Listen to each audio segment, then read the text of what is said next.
All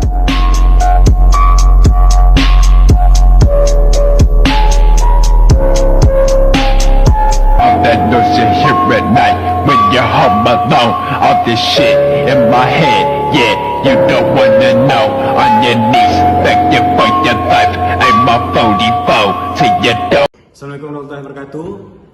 Salam Tekan Rekan Bandung.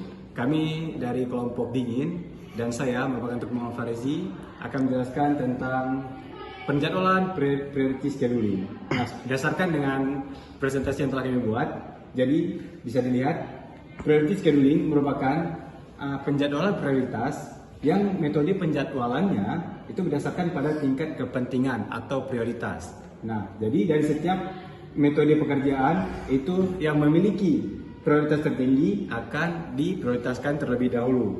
Nah, sedangkan pekerjaan yang memiliki prioritas yang sama akan dilakukan sesuai dengan urutan kedatangan. Jadi prioritas yang lebih tinggi terlebih dahulu, baru prioritas yang lebih rendah. Oke, selanjutnya priority scheduling memiliki dua jenis metode yang berbeda. Yang pertama ada metode primitif. Apa itu metode primitif? Metode primitif merupakan penjadwalan yang memungkinkan pekerjaan yang sedang berjalan untuk dihentikan sementara jika ada pekerjaan lain yang masuk yang memiliki prioritas yang lebih penting dalam suatu sistem. Nah, selanjutnya setelah pekerjaan yang lebih penting tadi selesai, dilanjutkan dengan prioritas yang tadi dihentikan. Oke, nah itu yang pertama. Sedangkan yang kedua yaitu metode non-primitif. Apa sih metode non-primitif itu? Metode non-primitif itu berbeda dengan metode primitif yang telah disebutkan tadi. Metode non-primitif itu tidak memungkinkan pekerjaan yang sedang berjalan untuk dihentikan sebelum selesai. Nah, ketika pekerjaan yang telah masuk dikerjakan terlebih dahulu itu tidak bisa dihentikan karena ada prioritas yang lebih penting di depannya. Namun pekerjaan yang masuk tadi itu diselesaikan terlebih dahulu, baru selanjutnya akan dilanjutkan dengan prioritas yang tadi yang lebih penting. Nah, kemudian kita akan membahas soal-soal yang terkait dengan algoritma penjadwalan priority scheduling yang akan dibahas dengan teman rekan kelompok saya yaitu Muhammad Hafiz Al-Fauzan. Silakan. Ini adalah hasil kerja yang telah dibentuk dari soal ini. Yang pertama, proses atau proses 1 datang pada saat unit waktu yang ke-0. Maka proses 1 adalah proses yang akan dieksekusi pertama. Pada saat proses 1 sedang dieksekusi, proses 2 datang dengan status prioritas yang pertama. Karena proses 2 memiliki status prioritas yang lebih tinggi, maka proses 1 harus ditunda sementara atau diinterupsi lalu dilanjutkan oleh proses 2 dengan status prioritas yang lebih tinggi. Proses 2 karena sekarang kita lanjutkan dengan mencari waiting time atau waktu tunggu. Untuk mencari waktu tunggu yang kita harus lakukan adalah waktu dilayani kurang waktu tiba. Untuk proses yang pertama, waktu dilayaninya berada di unit waktu yang ke-0 kurang waktu tibanya berada di unit waktu yang ke-0 sama dengan 0. Karena proses 1 sempat diinterupsi oleh proses 2, maka waktu tunggu yang dibutuhkan oleh proses 1 adalah waktu eksekusi yang digunakan oleh proses 2, yaitu 3. Untuk proses 2, waktu dilayaninya ada di unit waktu yang pertama kurang waktu tibanya ada unit waktu yang 1 juga, hasilnya 0. Untuk proses yang ketiga, waktu dilayaninya berada di unit waktu yang ke-9 kurang waktu tibanya berada di unit waktu yang kedua, hasilnya 7. Untuk proses 4, waktu dilayaninya berada di unit waktu yang ke-8 kurang waktu tibanya berada di unit waktu yang ketiga, sama dengan 5. Sekarang kita lanjutkan untuk mencari average waiting time atau waktu tunggu rata-rata. Untuk mencari waktu tunggu rata-rata, kita akan menggunakan rumus semua waktu tunggu dijumlah kurang jumlah proses. Di sini waktu tunggu proses pertama adalah 3, tambah proses kedua adalah 0, tambah proses ketiga adalah 7, tambah proses keempat adalah 5. Dibagi jumlah prosesnya sebanyak 4, sama dengan 3,75 milisekund.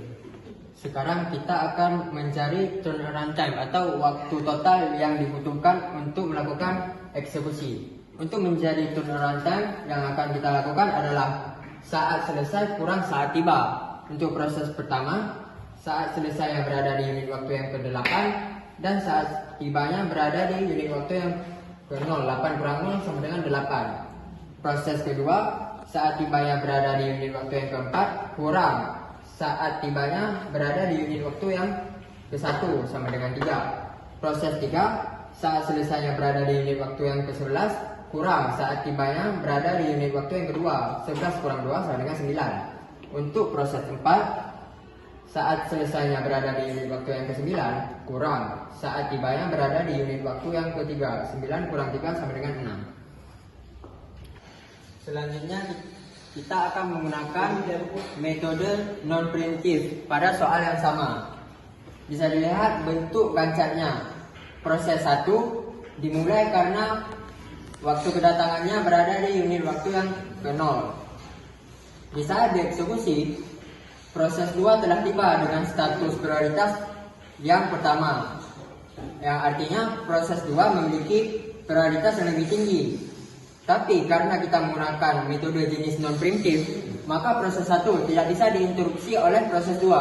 Proses 2 harus menunggu waktu eksekusi proses 1 sampai selesai. Proses 1 memiliki burst time sebanyak 5 unit waktu, maka proses 2 akan dieksekusi pada saat proses 1 selesai dieksekusi di unit waktu yang ke-5. Sekarang kita akan melihat siapa yang memiliki status yang tertinggi prioritasnya. Di sini prioritas proses 2 adalah prioritas yang paling tinggi, maka proses 2 lah yang akan dilanjutkan untuk dieksekusi. Proses 2 memiliki burst time sebanyak 3 unit waktu. Maka dari unit waktu ke-5 akan diproses sampai unit waktu ke-8. Setelah proses 2 selesai dieksekusi, kita lihat lagi proses yang mana yang mempunyai prioritas yang lebih tinggi. Di sini bisa kita lihat bahwa proses 4 memiliki prioritas yang lebih tinggi daripada proses 3. Maka proses 4 lah yang akan dilanjutkan untuk dieksekusi. Selesai kita bentuk gancarnya, sekarang kita akan mencari waiting time atau waktu tunggunya. Untuk mencarinya sama seperti tadi, waktu dilayani kurang waktu tiba. P1 0 kurang 0 sama dengan 0, P2 5 kurang 1 sama dengan 4, P3 9 kurang 2 sama dengan 7, P4 8 kurang 3 sama dengan 5. Selanjutnya, waktu rata-rata menunggu atau average waiting time, yaitu semua waktu tunggu dijumlah dibagi dengan jumlah proses. Jadi 0 tambah 4 tambah 7 tambah 5 bagi jumlah prosesnya 4 sama dengan 4 milisekund. Dan untuk menghitung turnaround time atau waktu total yang dibutuhkan untuk mengeksekusi, yaitu saat selesai kurang saat tiba. Proses pertama 5 kurang 0 sama dengan 5, proses 2 8 kurang 1 sama dengan 7, proses 3 11 kurang 2 sama dengan 9, dan proses 4 9 kurang 3 sama dengan 6. Maka demikianlah hasil presentasi dari kelompok ini. Shalom. Sekian dari Assalamualaikum warahmatullahi wabarakatuh.